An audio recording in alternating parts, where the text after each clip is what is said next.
All right, good evening, and welcome to City of Xenia City Council meeting. Today is Thursday, May 12th, 2022. At this time, we have an invocation led by Pastor Gary Ihaz. Did I say that right? Yay. From AHOP, Freedom Recovery Ministry, followed by the Pledge of Allegiance led by Vice President Will Urschel. If you could all please rise.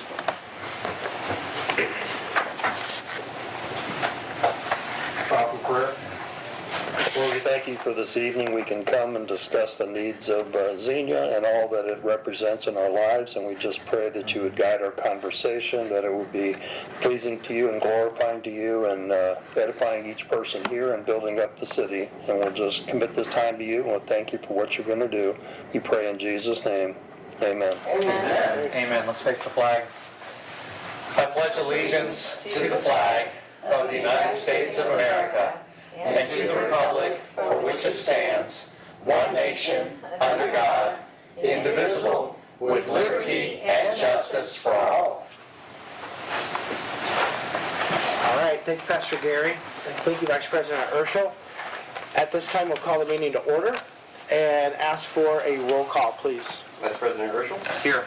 Councilman Scriven? Here. Councilwoman Dean? Here. Councilman Branham? Councilman Dean? Here. Mayor Mims? Here. President Smith? Here. And we got notification, Councilman Branham is on his way. He had a funeral viewing, so we'll get started without his presence at this time. First item on the agenda is the approval of minutes from the April 28, 2022 regular meeting. At this time, I'll entertain a motion to accept the minutes as written. So moved. Moved by the mayor. Do we have a second? Second. Seconded by Councilman Scrivens. Any additions, corrections, comments regarding the minutes tonight? Not seeing any, so I'll ask for roll call, please. Vice President Urschel? Aye. Councilman Scriven? Aye. Councilwoman Dean? Abstain. Councilman Dean? Aye. Mayor Mims? Aye. President Smith? Aye. Motion carried. Thank you. We have no special presentation scheduled for this evening, so we'll move on to audience comments. This is the portion of our meeting where the public is invited to come to the podium. Give us your name, address for the record. Limit your comments 2 to 3 minutes. And since we have no one coming forward, Ms. Johnson, do we have any emails tonight to share? No. All right, so we have no old business tonight. First in new business is ordinance 2022-12, titled an emergency. This is amending ordinance 2022-07 to provide appropriations for current expenses and other expenditures for the city of Xenia, Ohio for the fiscal year ending this year, December 31st, 2022, and declaring an emergency. Mr. Duke? Thank you, Council President.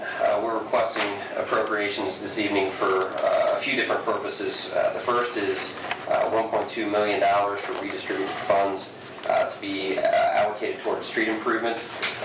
This is in relation to ARPA funds, which are being used as revenue replacement. And because we're using those funds in that way, it limits the transfer that would otherwise be made to public, the police and fire fund, and we can instead transfer it elsewhere. And so we'll be coming at some point in the near future to memorialize some of those transactions and probably do a transfer of the dollars into the 361 fund. There is a balance that's available in that fund today that's sufficient to cover the appropriations. So we're asking that those dollars be appropriated with some of those redistributed funds. The city was fortunate enough to be awarded a grant from the county in cooperation with Athletes in Action for $1 million toward an extension of the city's water infrastructure. And so we're asking the council appropriate that $1 million this evening. We're also working to develop right-of-way legislation.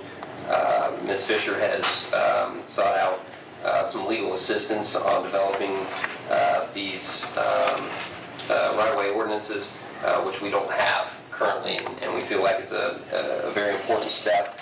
And so we're asking for some additional dollars to be allocated to that effort to develop those ordinances. We're also asking for $50,000 to be budgeted for the stormwater management plan. This is as we evaluate a new model for stormwater funding. The cost of that plan is more than was originally estimated, and so we're asking for some additional appropriations for that purpose. And finally, we're asking for $14,000 to be allocated for routers and other equipment as we transition our dispatch system from the Cincinnati Bell analog service to fiber connection to AT&T. And so if you have any questions on any of those, I can do my best to answer them. All right, thank you, Mr. Duke. Any questions for our finance director tonight regarding this emergency? Mr. President, looks like it's $2,264,000. All right, thank you. Councilman Branham, welcome. Thank you. Sorry about that. No, I'm glad you snuck in when you did. All right, we're on ordinance 2022-12. All right, so at this time, I'll ask for a motion to amend these ordinances to provide the appropriations as an emergency. Who would care to do that? So moved. Moved by Councilwoman Dean as an emergency. And do we have a second? I'll second that. Seconded by Councilman Branham. Thank you. Any further discussion? All right. Mr. Duke, can we get a roll call, please? Vice President Richmond. Aye. Councilman Sturts. Aye. Councilwoman Dean. Aye. Councilman Branham. Aye. Councilman Dean. Aye. Mayor May. Aye. President Smith. Aye. Motion carried. Thank you. Our next item is ordinance 2022-13, titled an introduction. This is amending Chapter 260, titled Personnel, and Chapter 274, titled Civil Service Commission, and repealing Section 230.03 of the City of Xenia Code.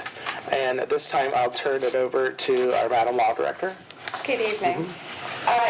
The amendments that we are suggesting tonight, the current 260 is called Employees Generally. We're recommending that be retitled to Personnel.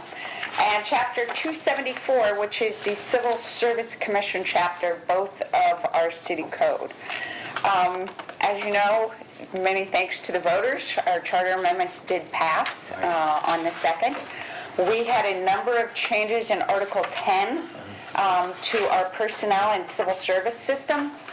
We had gone ahead and started with these chapters to make changes that we could under current charter language. This does dovetail with our new charter language. There were a few little tweaks that I had to make after Legislative Review and Government Affairs met, but not many. Basically, what we want to do, in line with what the charter requires, it's up to council to set compensation and fringe benefits for the employees. That really isn't something the administrative staff should be doing. You, as the legislative authority, should be doing that. You are directly responsible to the voters. It's really your duty to do. So what we are suggesting to do in 260, as you go through there, you will note that every one of those issues has to do with a fringe benefit or a matter of compensation. Much like, I'll give you an example we'll get into later tonight. The state passed a new fireworks law, but they said to the state fire marshal, here's the law, you come up with the policies on how this law is to be applied. So in 260, what we've done, you as council legislatively are going to set what the fringe benefits are, but you direct the administrative steering committee, which consists of the city manager, the finance director, the law director, and a representative from the court to establish a policy. So for example, you say the employees earn this much sick time. You direct us as the administrative steering committee to come up with a policy of this is how sick time is to be used.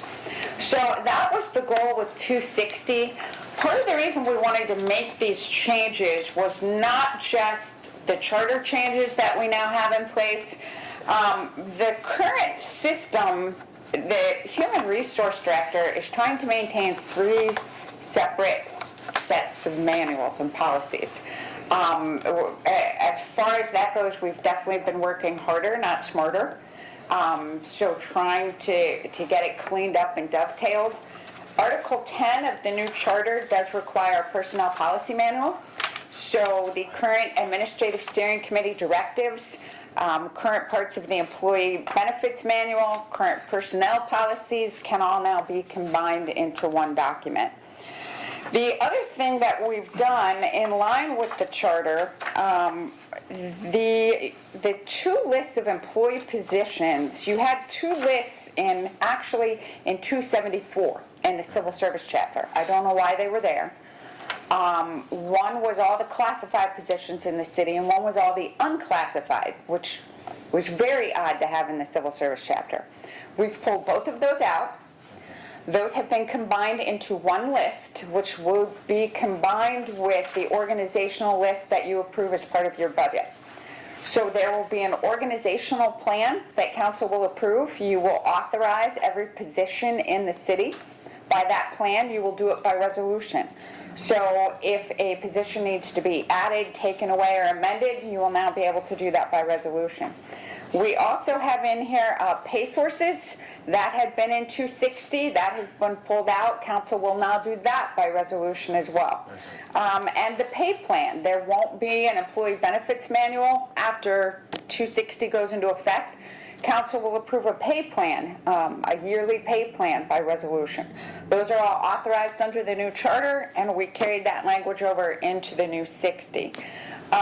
Over the years, it seems that the Civil Service Commission, for whatever reason, has been more involved almost with the management of employees than is really proper for their statutorily described role.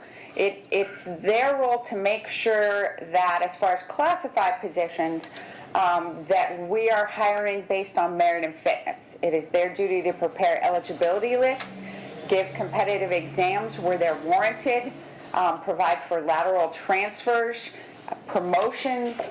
Any classified employee who is not in a union, and we have very few of those, I believe, they have a right, if they're disciplined, to appeal that discipline to civil service.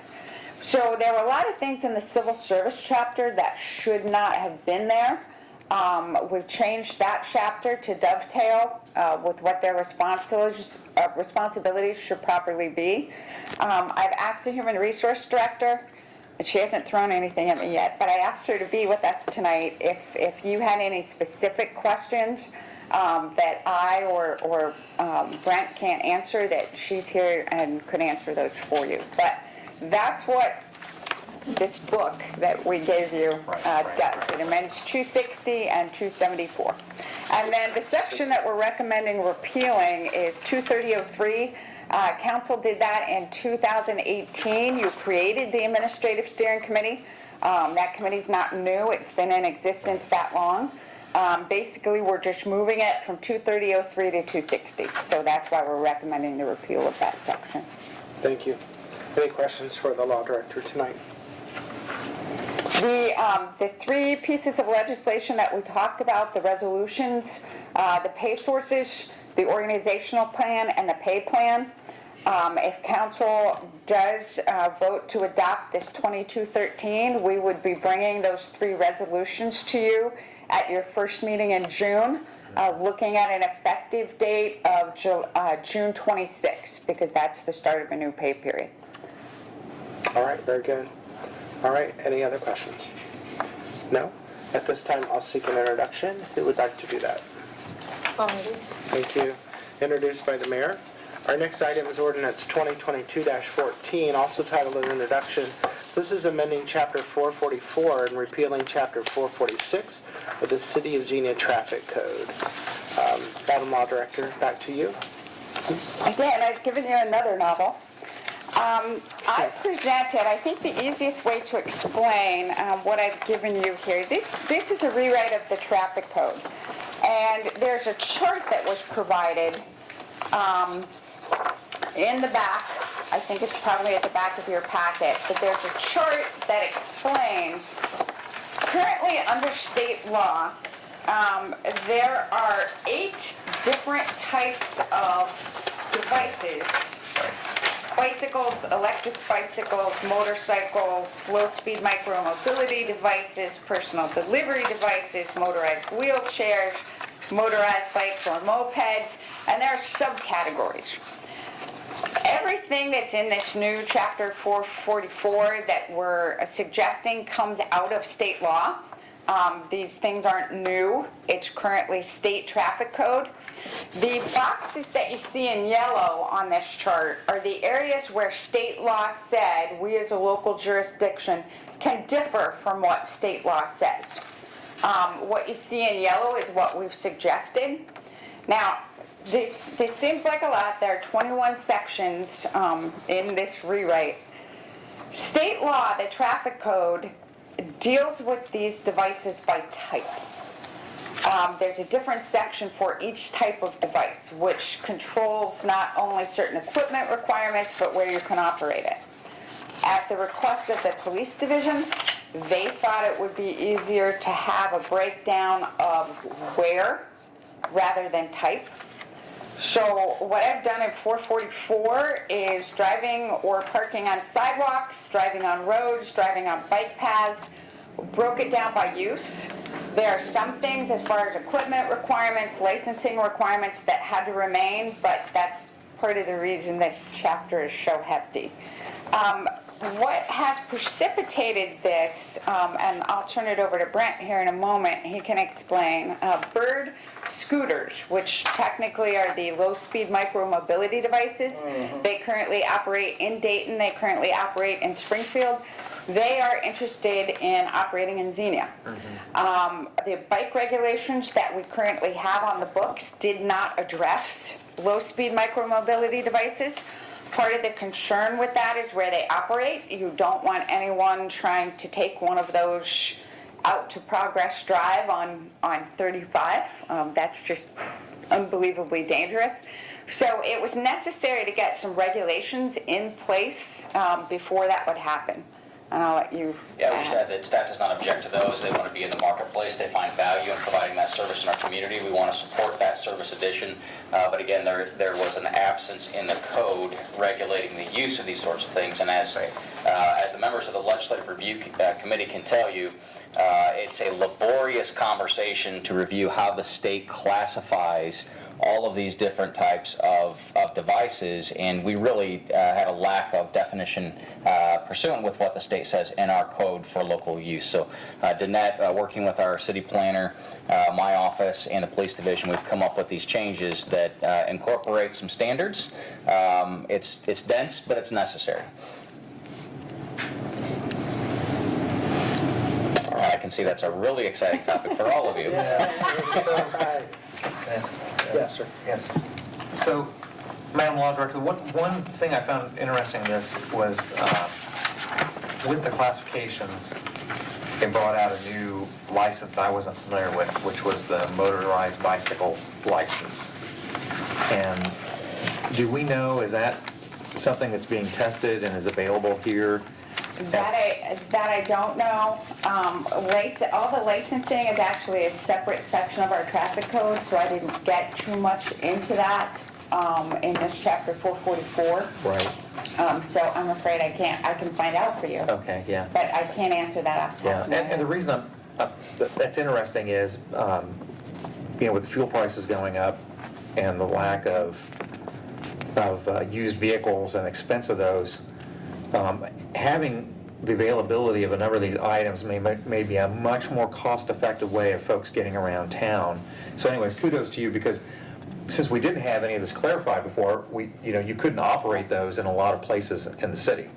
And now that we've done this, it's going to really open this up to get that operation. But along with knowing when it is and isn't legal and the places to use it, I guess, Brent, maybe we can talk about this too, to find out actually where would you obtain that license at? I don't know if that was... Yeah, let us look into that, and we can find out what the requirements process would be. I'm not sure I could speak to it as well off the top of my head. Right. Well, and a lot of it depends how, and we went through this, there's so many different definitions. What we might normally think of as a scooter, the state defines as a moped. Right. Motor scooters and motor-driven cycles do fall under the definition of motorcycle, so I do believe those have to be licensed, but I'm not sure about the mopeds and the motorized bikes. Yeah, so this is under the motorized bicycles or mopeds. Yeah. It has this other type Yeah. of licensing. I'll check that for And you. the other reason and this gets back to the working with the courts as well too, because there are a lot of folks that, due to various issues, are getting their placard put on their driver's license. But they may have the ability, okay, so they can't operate a motor vehicle anymore. I don't know if that would also mean that they would be placarded for being able to do this. And the reason I'm saying that is, I get there's part of the reason that the court may do that is to give you incentive to pay your fines or do those types of things so you can get your driver's license back. But then it also puts a big burden on a person that they don't have any mobility at all. And this may be a step down to say, hey, this would be available to you in this intermediate time while you're working on the process to get your driver's license back. So Yeah, let us do a little more research on that, and we can provide a memo back. I think you raised some interesting questions, and again, part of the reason for our support is the proliferation of these devices and the increasing affordability. Of course, in this market, it's hard to find them because of supply chain issues, but it does provide some unique alternatives to the more traditional, full-scale vehicles. Correct. Right. Whether it's because of a suspension issue or a financial resource issue or whatever. Right. But yeah, I think we want to be well-versed and be able to provide some input to the public if they had questions about that process. So. No, I'm all in favor of this. I'm just trying to think of that next step. How do we help our community take advantage of that? So. There are some, if you look at page 5 of the actual ordinance, this did come out of state law. There are some restrictions based on age as far as being able to operate it on the street. If at 14 or 15, however, you don't have a driver's license. Right. So I'm not sure, and what I have to check for you is, do you need a separate motorized bicycle license if you're adult, or does your driver's license cover that? Yeah, I think it said that if you have a driver's license covers it, but if you don't, then you could get the motorized bicycle license instead. Right. Yes, if you're 14, 15, or 16, there are requirements about having one to be able to operate it. Right. All right, thank you. I just want to compliment the law director again on her due diligence. She pulls the sheet right off of it, I'll tell you. All right, thank you. All right. So question, how will these changes in this policy, how will this be communicated to the public? Will this be in a press release or? We hadn't discussed that. It's unique because it's a new service, and part of this is obviously pursuant to this new service that wants to come to the community. So I think you raised a good question, Mr. President. I think that's a conversation we can have between Danette, the city planner, and our public relations coordinator, and see what we can come up with. I think it maybe deserves a little more attention so the public understands what can be available and where. Right. And I think also in terms of since we have so many bike trails and paths, there are certain items that can be used on them now that are through this. There are other ones that can't, and it'd be good for us to at least be able to communicate to Well, folks. and that may be just updating this chart to, this is what a shared use path is, but this is the easiest way to understand it. Yeah, we'll come up with some methodologies for some outreach. I agree. I think that's a worthwhile use of time. It's not necessarily new law. It's currently the state law.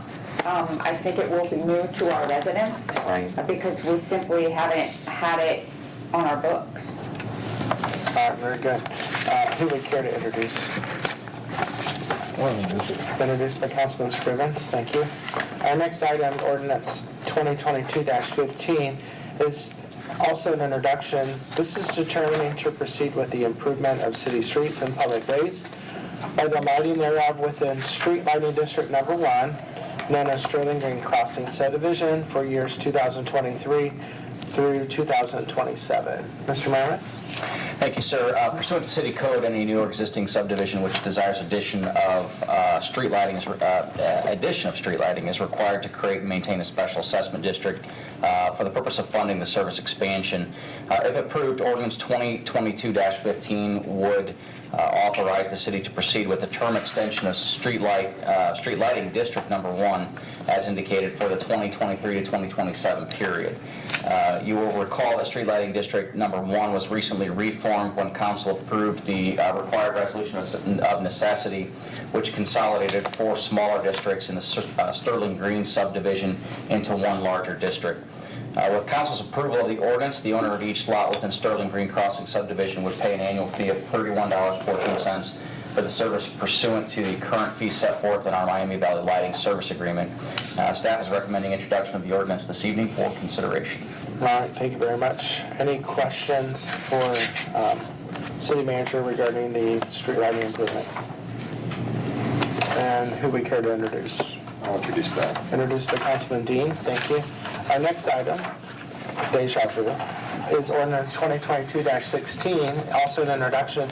This is determining to proceed with the improvement of city streets and public ways by the lighting there within street lighting district number 2, known as Greenway Subdivision Section 2, for years 2023 through 2027.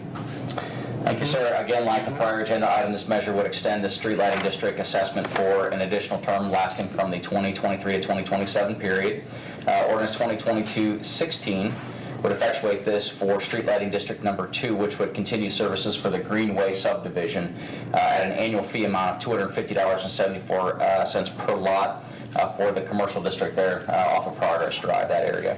The staff is again just suggesting introduction of the ordinance this evening for formal consideration. Thank you. Any questions for Mr. Merriman regarding this? And I'll ask for an introduction. Who would like to do that? I'll introduce. Okay. Okay. So I'll give it to Vice President. Next item is Resolution 2022, letter Y. This is awarding the bid and authorizing execution of a contract with L.J. DeWeese Company for CDGP East 2nd Street Concrete Improvement Project. Mr. Merriman. Thank you, sir.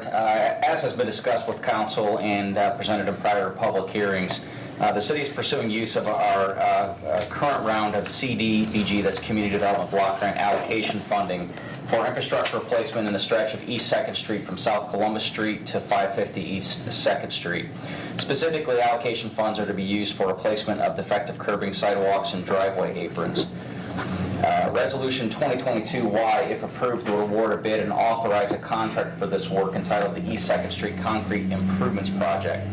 This project is one element of a multi-pronged service infusion pilot program being pursued in 2022 and 2023, in which community outreach, law enforcement, and property maintenance services will be focused on the neighborhood and combined with this concrete project and other infrastructure replacement work, which will include water and sewer main and service line replacement. This comprehensive and strategic effort is seeking to expand neighborhood confidence in that area. We're trying to rebuild the market enthusiasm for that neighborhood and stabilize infrastructure to promote residential reinvestment in what has been a declining area. As required, the city solicited bids for the East 2nd Street concrete project on April 21st, received 2 bids from qualified vendors. Both bids exceeded our engineer's estimate of $139,850, but fell within the 10% overage contingency, which will allow the city to move forward with an award of bid. We do have those additional funds available for the purpose. The L.J. DeWeese Company was the low bidder, submitting a bid of $149,827.50. The firm is known by the city, having done prior work for us that we found acceptable as recently as 2019. So staff sees no reason to not award the bid to authorize this construction project for this concrete work, and we're recommending council undertake resolution 2022-Y for that purpose. All right, thank you, Mr. City Manager. Any questions for either City Manager or we have City Engineer Chris Berger here? Any questions for either one of those tonight? All right, see no questions. I'll accept a motion to award the bid. So moved. Moved by the mayor. Do we have a second? Seconded by Councilman Scrivens. Any further discussion? All right, at this time I'll seek a roll call, please. Vice President Herschel? Aye. Councilman Scrivens? Aye. Councilwoman Dean? Aye. Councilman Branham? Aye. Councilman Dean? Aye. Mayor May? Aye. President Smith? Aye. Motion carried. Thank you. Our next item is Resolution 2022, letter Z. This is approving the sale of 4 city-owned properties located at 205 Park Street, 476 East Market Street, a vacant lot on East Main Street, and 392 East Market Street to Solis Construction LLC. Mr. Merriman, would you like to explain this, please? Yes, sir, thank you. Standing policy of City Council is that you have requested the staff or directed staff to look at strategically divesting of unneeded and underutilized city-owned properties. As such, staff has continued to list and consider offers for buildable or marketable properties. Staff recently entertained an offer from Solis Construction LLC to purchase the 4 parcels as indicated. The firm has specified their intentions to build single-family homes on each parcel. Solis Construction, which is located in Miamisburg, has an office in downtown Xenia, and we are aware that they have successfully built many other infill homes throughout our community in the past few years. The purchase offer totaled $16,000 for the 4 parcels. Staff has conducted an evaluation. We've determined that offer is a fair offer for the parcels in question given current market comps. On April 21st, staff presented the purchase offer to the Property Management Committee, which unanimously recommended the city pursue action to accept the offer. So we're recommending Resolution 2022Z to authorize the execution of the sales agreement, and just generally find this to be a positive thing that a local builder is looking at some infill reinvestment in some of these locations. And Mr. President, I would like to just add, I forgot to address this in the cover memo. The current charter, the new charter, now requires that any conveyance, sale of land be done by ordinance. However, council had already authorized that these parcels be advertised for sale. You did that in 2018, June 28th, 2018 to be exact, by resolution 2018Q. So council had already authorized the conveyance and transfer, which is why this is presented as a resolution. All right, thank you. All right. Very good. So these are 4 less properties we have to mow, right? Yes, sir. All right, very good. So at this time, I will ask if anyone has any questions for our city manager regarding this resolution. And if there's no questions, I'll seek a motion to approve the sale. Moved by Councilwoman Dean. Do we have a second? Second. Seconded by the mayor. All right. Any comments other than yay? All right, so let's go for a roll call, please. Vice President Urschel? Aye. Councilman Scrivens? Aye. Councilwoman Dean? Aye. Councilman Branham? Aye. Councilman Dean? Aye. Mayor May? Aye. President Smith? Aye. Motion carried. Thank you very much. Our next item is a public hearing. This is Resolution 2022 AA. This is authorizing the submittal of an application to use 2022 Community Development Block Grant dollars, allocated grant funding for the downtown concrete repair project. Mr. Merriman? Yes, sir, thank you. As a subrecipient of funding under the Community Development Block Grant Small Cities Program, and in compliance with federal citizen participation requirements, it's the city's responsibility to hold 1 public hearing to cover general aspects of the CDBG program, and 1 application-specific public hearing before our submission of the city's biannual allocation application to the state of Ohio. The first of these public hearings was held at council's regular session on March 24th. This evening, staff is requesting council conduct the second project-specific public hearing. In 2022, the City of Xenia is eligible to receive its biennial allocation grant of $150,000. We are also eligible to apply for competitive grant programs that are available on a statewide basis. Staff has applied considerable thought as to how this last round of allocation funding might be used to bring some compounding value for our community while still working with the constraints that the CDBG program requires. Based on this evaluation and through various conversations with council committees and so forth, it's the recommendation of staff that the program year 2022 allocation be used for a downtown concrete repair project. This project would involve the repair and replacement of failing concrete and curbing in the historic sections of downtown, specifically the south side of the first block of East Main Street and portions of the first block of east side of South Detroit Street. This would be one of what we are envisioning as a multi-phase project to bring downtown sidewalks, curbs, ADA ramps into a condition more suitable for safe pedestrian usage. Moreover, subsequent to this, staff is intending to recommend to council that we utilize additional funding resources from other programs to expand to second and third phases of a comprehensive downtown promenade enhancement program, where we would add some paver borders, and we would expand the scope of the program so that we're incorporating more than just the small area that the CDBG funding can afford. We would do this with the intent of coming up with a methodology and an aesthetic that would match that which would be installed in the town square with its redevelopment forthcoming, with the intent that we're creating a seamless downtown look and feel, so that the newer sections as well as the older sections have that safe pedestrian accessibility and that same great look. So we'll be talking about the subsequent phases in the future. This portion is specific to just these sections on Main and Detroit that would be subject to just the concrete work. So we are recommending that council take this into consideration, that the public hearing be conducted for the purpose of public comment. And with that, recommending that council subsequently look at resolution, and I'm looking at it here, 2022 AA. We're up to double letters already after the public hearing. All right, thank you very much. Any questions for the city manager? Just, Mr. President. Thank you, Mr. President. Mr. City Manager, we see we're looking at the east side of South Detroit Street in the first block. There's only one viable concern on that side of the street. Maybe two at the most. Again, we'll look at ADA ramps, we'll look at curb and sidewalk. So wherever we determine deficiency, we'll go in and not just do patch, but replacement of sections and squares. It just seemed to me that the west side of South Detroit Street would merit more attention than the east side. Well, again, this will be phase one. So we recognize there are other areas that present needs. So I think the vision is we would like to see not just the main cross of our downtown, but at least another block in every subsequent direction, so that essentially our downtown overlay is getting this system-wide improvement. Again, this will be paired with, we've got a project that's grant funded on Market Street, which is in desperate need of not only asphalt, but a lot of sidewalk and curb repair there.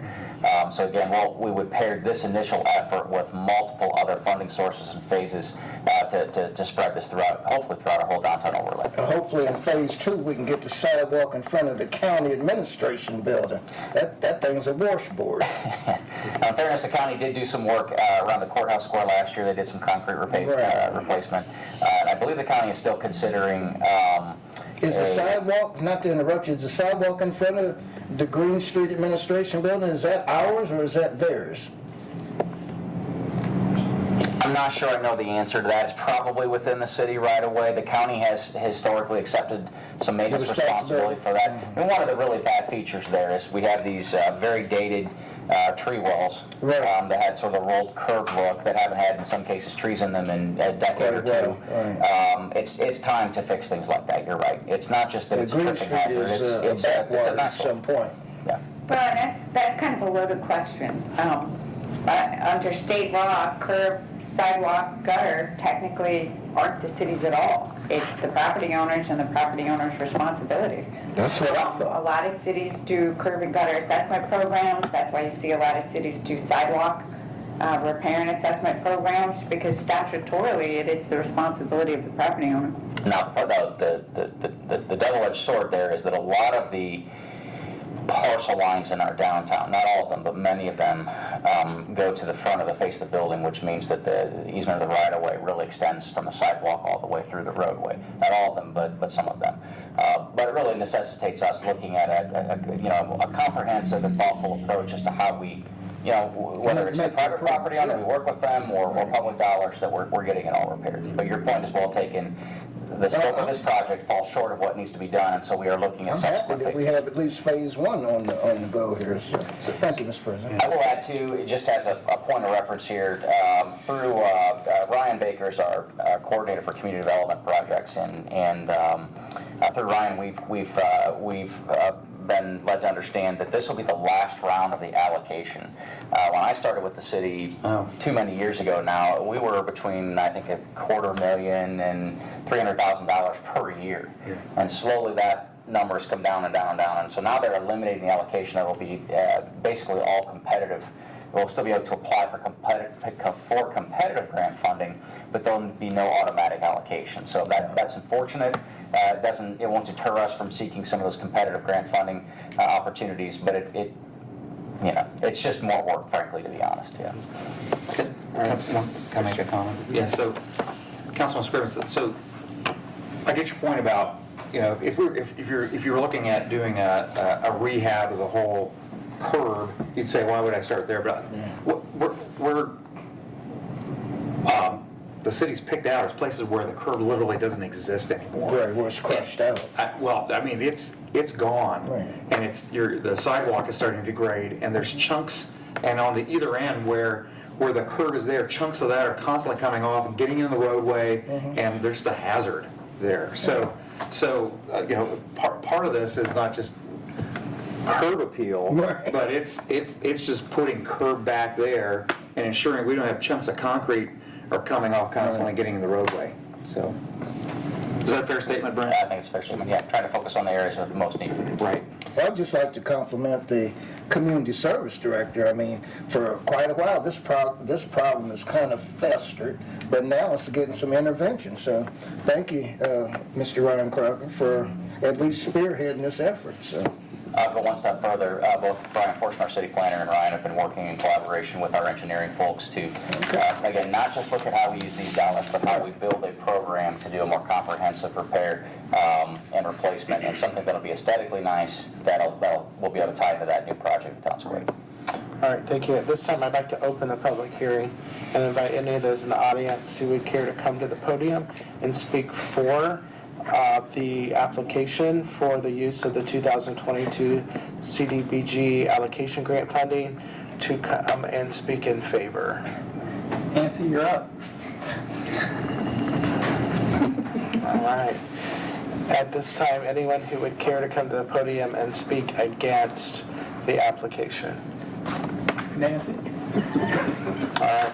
Seeing no one come forward for either, I will close the public hearing and invite any of my colleagues to introduce. I'm sorry, to make a motion, please. So moved. Okay, we have a motion for the application by the mayor. Do we have a second? I'll second that. Seconded by Councilman Dean. Any other comments? At this time, I'll seek a roll call, please. Vice President Urschel. Aye. Councilman Scrivens. Aye. Councilwoman Dean. Aye. Councilman Brandon. Aye. Councilman Dean. Aye. Mayor Mays. Aye. President Smith. All right. Aye. Motion carries. Thank you. Our next item is Resolution 2022-BB. This is authorizing the sale of alcohol at Soul Arnovitz Park by the Dayton Disc Golf Association for the Play It Again Flex Start Tournament. Mr. Merriman. Thank you, sir. Council is reminded that city policy requires any entity desiring to sell alcohol at a special event on city property must get permission through our special events application process, and further, it requires that council specifically authorize such sales. With this in mind, my office has received a request from the Dayton Disc Golf Association for permission to sell alcohol at a beer tent at Soul Arnovitz Park as part of its Play It Again Flex Start Tournament events. These are tentatively slated for June 4th and June 18th. The association has provided proof of insurance, an event site plan, and event description, as well as the totality of the special events application as we require of them. The event would include a food truck and will host teams from throughout the Miami Valley region. The event organizers have initiated application for a temporary alcohol sales permit through the Ohio Liquor Control, Division of Liquor Control. Both, that is not finished yet. They expect it to be approved. they must receive both that permit and your permission in order to proceed with the alcohol sales. We would, short of this, we would allow them to proceed with the event. I would authorize that separately. But staff is supportive of this, as the association, frankly, has been a very good and responsible partner with prior events. This particular event series is a great regional draw. It's good for our marketplace, it's good for our external reputation. So staff is very supportive of this application. Based on everything they've provided, their good history of being a good partner with this, we are urging council to authorize the Dayton Golf Association, Disc Golf Association, to offer the beer sales at its June special event, and to do so through the passage of Resolution 2022-BB.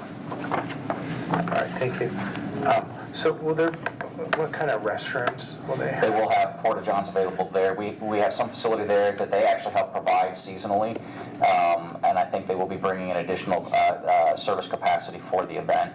Those are some of the types of details that we cover in that special event application. Okay, That's why cool. it's important that folks follow that process, because we're attuned to asking those kinds of questions and dealing with that. So they've been very good at coming up with plans for those sorts of details. All right, very good. All right, so at this time, I will ask if anyone has any questions for the city manager regarding this application.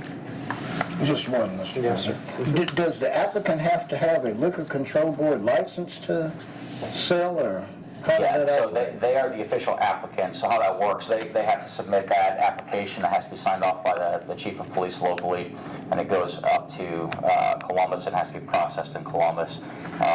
They will also have to get the approval, as I suggested, from council here. Both of those functions have to be completed in order for the event to serve the alcohol. So Again, that's a temporary license that's That's a granted to them. temporary for- sales license. 2 days, That's right? correct. Yep.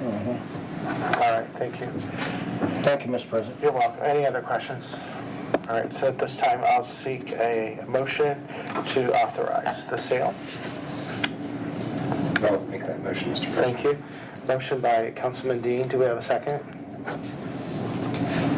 I'll second that. Okay. Thank you. Seconded by Councilman Branham. Any further discussion? All right, at this time, I'll seek a roll call, please. Vice President Herschel. Aye. Councilman Scrivens. Aye. Councilwoman Dean. Aye. Councilman Branham. Aye. Councilman Dean. Aye. Mayor Mays. Aye. President Smith. Aye. Motion carried. Thank you.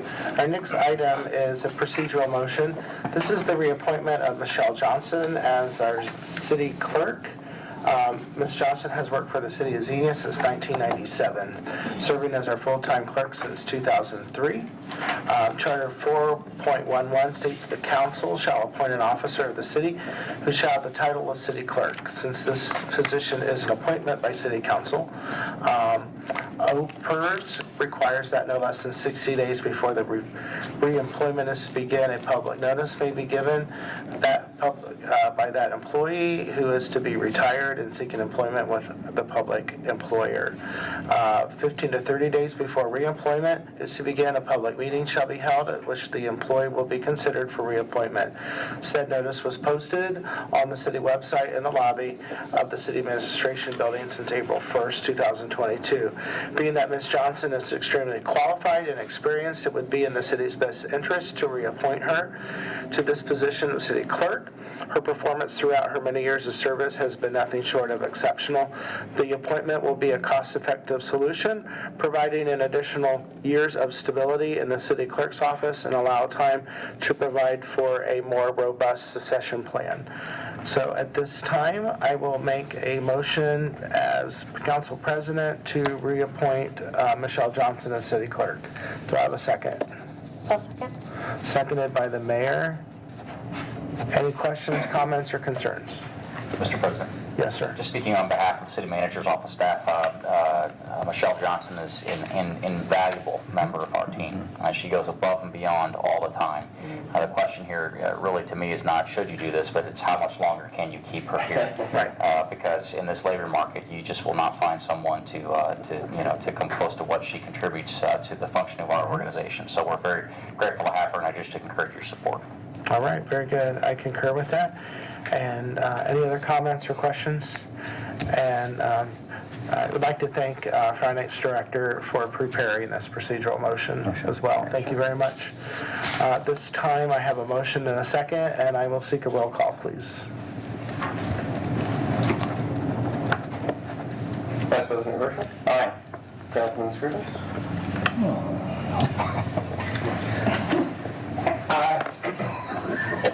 Councilwoman Dean? Aye. Councilman Brand? Aye. Councilman Dean? Aye. Mayor Mays? Aye. President Smith? Aye. Mr. President. Thank you. If I could speak out of order.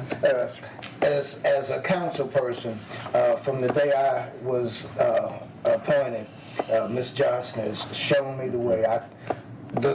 The adjectives that we could give for her performance would be superlative, excellent, over and above. I mean, she's our person, or as we say now, she's our guy.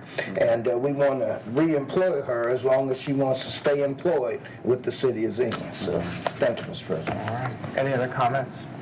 I guess I just, yes, I could.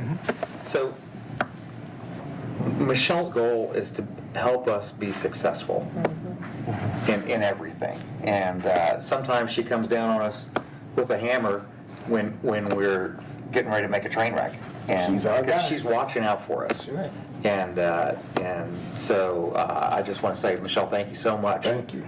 And many times she has to be persistent, dogging us Get it to done. get things done, because she knows that that's what's going to help us be efficient and effective as a city council.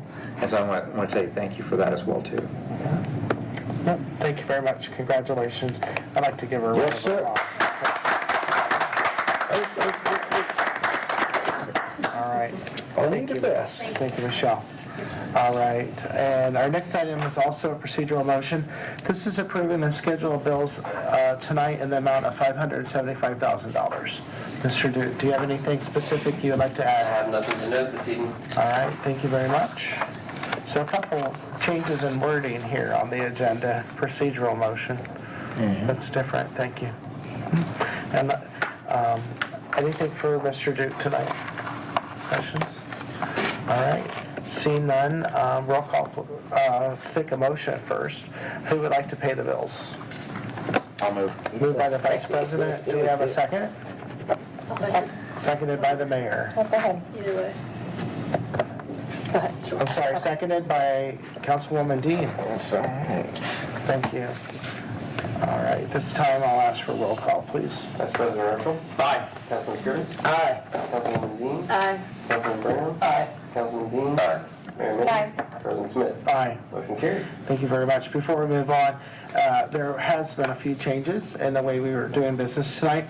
Slight changes, but as Council President, I would like to thank the citizens that are watching tonight for their support and the recent ballot initiative that was placed before the voters by a committee of citizens and 2 council members.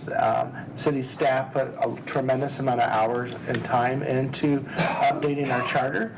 So that was first phase, and there'll be 2 additional measures coming to the community for your support as well. So we hope that you'll consider that in the near future. And again, thank you for that support. Anyone else have anything they'd like to add regarding the charter changes? All right, thank you. Our next on the agenda is the appointed officials report.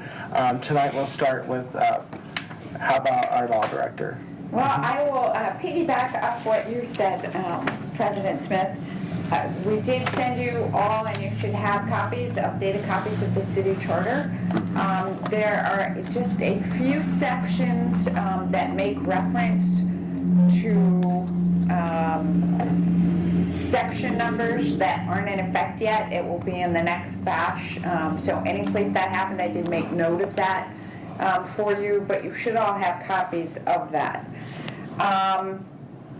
Getting to the next thing, since we have all those charter amendments, we now need to do an update to rules of council. We need to do an update to chapter 214, which you recently passed in the city code. So I'm going to hit the members of the Legislative Review Committee. Hopefully you will all be available for a meeting on the 26th before our next council meeting.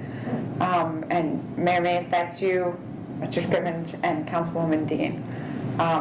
So if you can't make it on the 26th, if you could let me know, we'll see about getting some other dates together. But we do need to do updates to your rules of council and then 214 as well. The next thing, and I gave you handouts, there's been a lot of articles in the Dayton Daily News lately about communities putting bans on fireworks with the new state fireworks law. So I thought I would bring it up with you tonight. Our citizens may be wondering what Xenia's doing about it. In February, the state passed a law that made 1,4G, which are called consumer-grade fireworks, legal in the state. 1,3G fireworks, those are the kind that are shot off at firework exhibitions. Those remain illegal to everyday consumers. Staff has been watching this. We met back in the beginning of March. As I stated earlier in the meeting, the state passed this law, but they put a lot of the onus on the state fire marshal to adopt some rules and regulations. He has just recently come out with those. When we reviewed it as staff, our two big concerns were the times of when these fireworks would be shut off and using them in drought conditions. Those were the two big concerns we had. So what I've handed out to you, and we can certainly put this on the city's website as well, are the dates that fireworks, the 1,4G consumer grade fireworks are now permitted under state law. New Year's Day, Cinco de Mayo, Chinese New Year's, Memorial Day weekend, July 3rd, 4th, and 5th, the first Friday, Saturday, and Sunday before and after July 4th, Labor Day weekend, which is Saturday, Sunday, and Monday, Diwali, which usually occurs in October and November, and then New Year's Eve. The state fire marshal has put time restrictions. These fireworks may only be shot off between the hours of 4 p.m. and 11 p.m., except on New Year's Eve / New Year's Day. It can go from 4 p.m. to 1 a.m. There were some prohibitions put in place by the state fire marshal. You can't discharge during adverse weather conditions. You can't shoot these off when there's a drought, a public drought warning. You can't have tents in the discharge site. They did a lot regarding children. No one under 18 is allowed within 150 feet of the point of discharge of these fireworks. No one under 18 is permitted to handle or discharge them. You cannot discharge them in any federal, state, or local park. You can't discharge them on public property or any private school property. You can't do it on the street, an alley, so basically all public areas are off limits. The one thing I wanted to make sure the public was aware of is there is a list now in the state fire code of required separation distances from the point of discharge both to spectators and then to different buildings and structures depending upon what type of building or structure it is, be it residential house versus a multi-tenant house versus a hotel versus an educational facility. You are required, if you're going to shoot, if you're on your own property, you are required to get written permission from any surrounding property owner whose property lies within that discharge area. So if you live in a small lot in a subdivision, you're probably not going to be able to legally shoot these off in your backyard. The law does provide that the state fire marshal can request that we prosecute people for violations of this code. They also added a section, if you're under the influence, but even below that, if you are in the possession of alcohol, you have a beer in your hand and you shoot off a fireworks, that is a first-degree misdemeanor, potential 6 months in jail, huge fine. So the state law did add that as well. It also, the state law states the city, we can still enforce any noise regulations, we can enforce disorderly conduct, criminal mischief, criminal trespass, peace disturbances. So based on what the state fire marshal has put out and the conversations that we had as staff, I think our recommendation as staff was, let's see how this does. Let's trust our residents to be adults and handle this well. If after July 4th we see that we had a lot of problems with the new fireworks, then we can always come back and revisit whether we need to put a ban in place.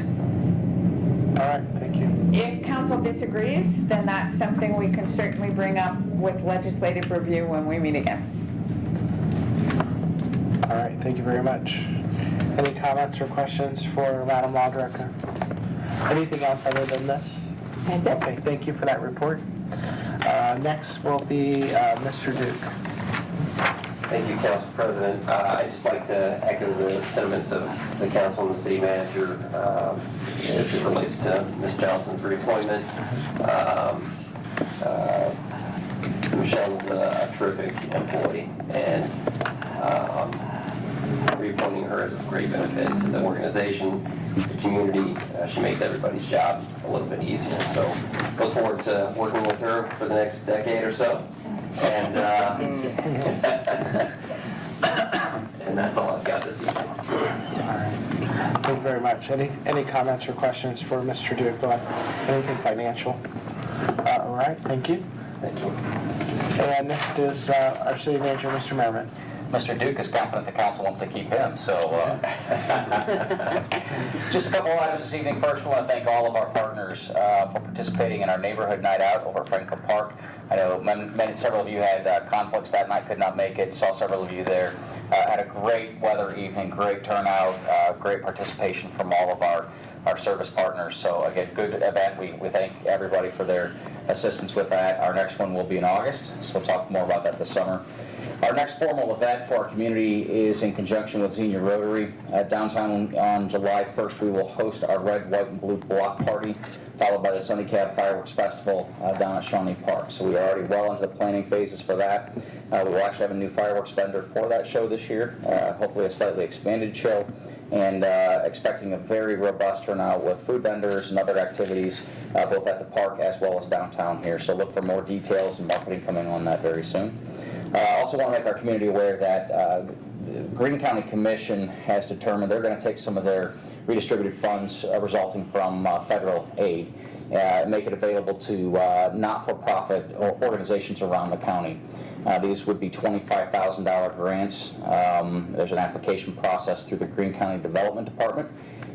We are encouraging our local not-for-profits, if they have needs for projects, project funding, to look into that. Our development folks can be a resource in helping get hooked up, but it's essentially an application process through Greene County Development Department. So we would ask folks or responsible for local organizations to look to that. I think that's all I have this evening. All right, thank you very much. Any questions for Mr. Merriman? All right. Thank you for your report tonight. Next is reports of boards, commissions, and committees. Legislative Review and Government Affairs met on April 28th. Mayor Mays. Nothing really to add to that, as we have covered that in both of our both ordinances at the beginning, ordinance 2 and 3. All right, thank you very much. Next is Board for Recreation, Arts, and Cultural Activities, chaired by the mayor. Yep. Our meeting was actually canceled just because we did not have a quorum. But I do want to mention the fishing derby that is coming up on Saturday, June 4th at Shawnee Park, and it is on your screen. For ages 4 to 15, the registration will begin from 8:30 to 9 at the park, and then the fishing is from 9 to 11:30, and then presentation of trophies at noon. This is a free event, including bait. Everything's included. You just need to bring your fishing pole. We have sponsors. A little further down the screen will be our sponsors. Chris Newport and Rob Hines of Farmers. Insurance, Todd Patterson, Speed Zone Carryout, Pro Clean Emergency Services, and BRCA are all helping to sponsor this event. So we would love for kids to come out, again, for ages 4 to 15, and love to see them. If you're interested in volunteering, please contact me or the city clerk, and we will put you to work. All right, thank you. Anything else for the mayor regarding BRCA? All right, next is Planning and Zoning Commission, which met on May 5th last week. And in my absence, I'd like to thank Councilman Branham for chairing that meeting, and you have a small report there? Yeah, we met for one case. It was a conditional use to allow the Hope Spot, a nonprofit organization providing linkage to community resources and support meetings for individuals recovering from addiction, to locate at 529 West Main Street, filed by Amy Pulver, which was approved. This is actually the building that's in between Napa and Cousin Vinny's. Thank you. There was plenty of people in attendance that night. There was a lot of individuals that had previously been through the Hope Spot or utilized that as a resource. And there was a few individuals that was there speaking against the Hope Spot reallocation from Kennedy Corners and Country Blessings, because they did not want to see more people loitering and hanging around in that general area. So it was passed by Planning and Zoning Commission. All right, thank you very much. Anyone have any questions regarding planning? All right. Moving on to council comments. We'll start on my left with Councilwoman Dean. Nothing, Doug. All right, thank you very much. Next is Councilman Scrivens. Thank you, Mr. President. I skipped something, I'm so sorry. I skipped Public Safety Committee, which met tonight. Do you want to report on that Yes, tonight? sir. Or the I next swear I meeting? was going. I'm so sorry. No problem. Public Safety Committee met this evening at 4 p.m. before council meeting, and we had our police chief-elect in the meeting, and he presented his new approach to policing, and it was very well received. I want to thank Councilman Urschel for vice chairing the committee in my absence there. Had a little problem earlier. And Councilwoman Dean also sits on that committee. A couple of things that we discussed, aside from the police chief transition, we're looking to upgrade our fire station 32. And at some point, we're going to have to make a decision to do that. The longer we wait, the more it's going to cost us. So just want to plant that seed. And then we also spoke about some emergency management updates. So this is a newly formed committee of council. I think we've met just a couple of times this year, and so far it looks real good. Everybody on the committee, the fire chief and a few of the other upper echelon police officers, they're going to make a continuous improvement here in Xenia in terms of public safety. So, thank you, Mr. President. Very good. Thank you for that report, and my apologies for zilching you out there and skipping you. All right. So, do you have any? Now that we're done with that, we'll go back to council comments. Do you have general comments tonight that you need to? Yes, sir. Thank you again, Mr. President. Just want to say, ask the city manager who controls the lighting in the Carnegie Historical District. There are a number of those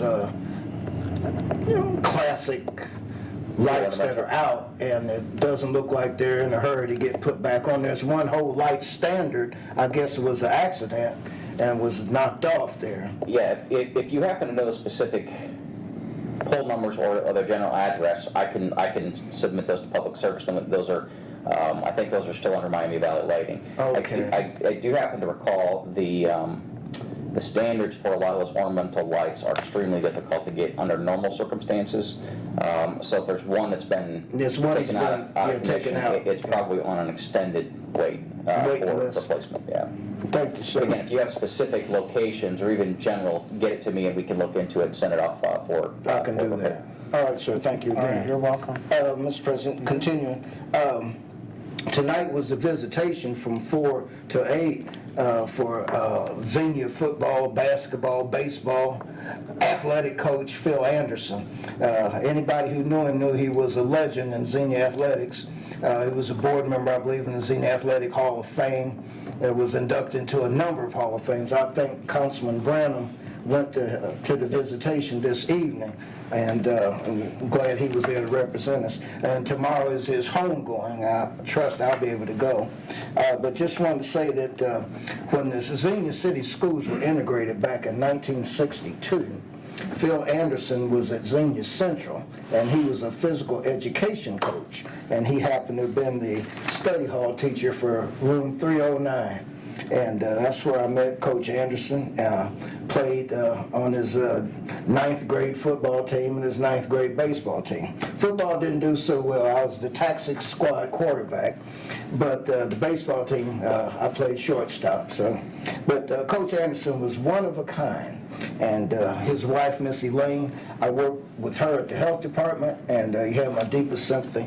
And we just look forward to one of the great getting up mornings when we'll all see each other again. So with that, neighborhood night out, I missed that. I had a medical appointment, and I understand it was well attended.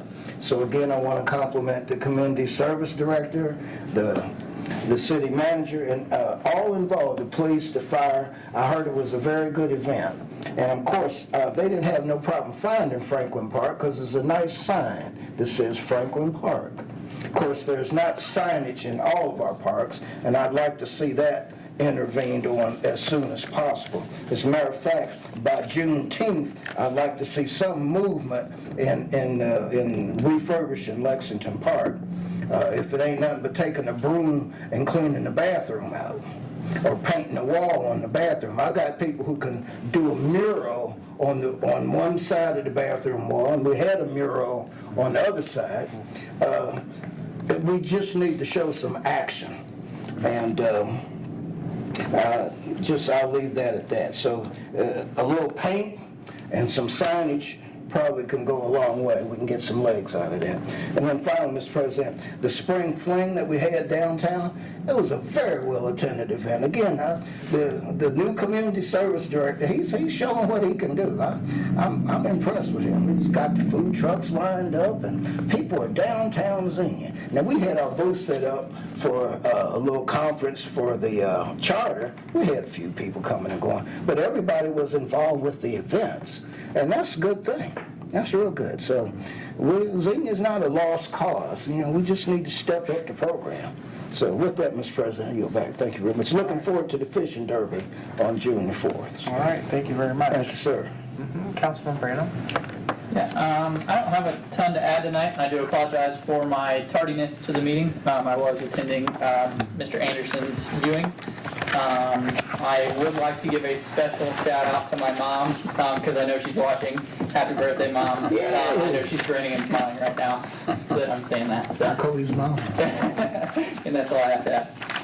All right, thank you, Councilman Branham. Councilman Dean? Thank you, Mr. President. I don't have anything else to add tonight. All right, thank you. Anything for Councilman Dean tonight? All right, so we'll move on to the mayor. Thank you. A couple things to report. On the 29th of April, we hosted some Warner Junior High students who were doing some job shadowing, so they came out to the city building for about an hour and a half and able to talk to them a little bit about what we do. They actually all sat here in our seats and thoroughly enjoyed that. I also wanted to specifically thank Jared Holloway, our assistant city manager, for talking with them. Travis Dill came out from the fire department. Rudy Jones came out from our police department. Those students were gracious enough to send thank you notes, and every one of them mentioned Officer Jones specifically and how much they enjoyed hearing from him and wanted to become police officers after hearing from him. So it was they also all mentioned that we needed Chick-fil-A. So those were my thank you notes. They were very good notes. I really enjoyed it. I also wanted to mention and thank Councilman Urschel, Vice President Urschel, for covering for me because that was also the morning of the Arbor Day event, and I could not do both. So thank you so much for that. On the 5th, on May 5th, was the National Day of Prayer.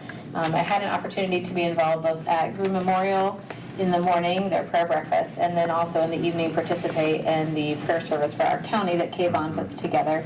Was hosted at Emmanuel Baptist, and it was good to pray for our community, pray for our schools, pray for our leadership, our government, our churches, our families, and it was just a very good time together with some of the churches.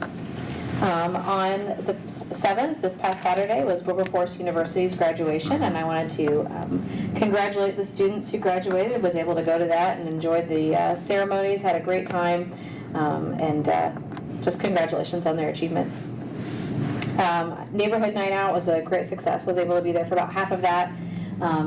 Again, our city staff they go above and beyond for those events, and people notice. A lot of my friends were there and commented how great it was, and they just enjoyed the evening.